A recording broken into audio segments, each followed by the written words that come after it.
David Nyika is the rising star of Kiwi boxing. That's what I'm saying. And this is after a second round convincing knockout of fellow Kiwi, Titi Motusaga, who's actually a city kickboxing fella, sort of on the books there, working with Doug Viney and Eugene Behrman. So that was on the undercard of Cheney Kambosos 2. David Nyika, he took his time in round one. It sort of looked like he was just gathering information and trying to figure out, okay, like what's this guy got?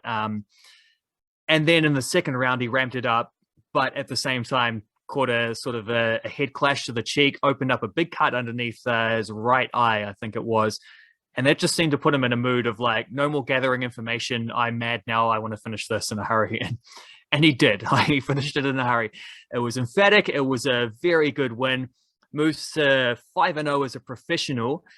And Hemi Ahio could have been right there with him. You know, I could have been talking about David Nyika and Hemi Ahio as the rising stars, because Hemi Ahio fought directly afterwards against Fainga Opelu, Australian fella, born in Samoa. I think actually lived in Aotearoa for a bit as well. But yeah, Hemi Ahio came into that fight as a 19-0 pro heavyweight, but after a solid enough first round, he just found himself like copping just too many counter shots.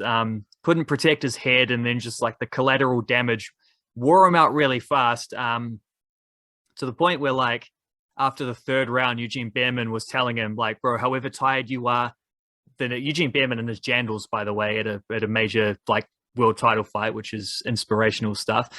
But he was telling Hemi like, it doesn't matter if you're tired, he's just as tired, and blah, blah, like trying to spark him up, like just push through. It's like, it's been 3 rounds, bro. You shouldn't be in this state by now. It's just he's worn out by getting hit over and over and over. And then naturally Apollo got him on the ropes to start the fourth round, and just got him just further damage on top of further damage. The ref steps in, stops the fight. Probably stopped it quite early. I thought it's a little bit hasty in the stoppage, but also it was pretty hard to envisage how things were going to change back in Ahio's favor. So disappointing first loss for him. He's now 19-1.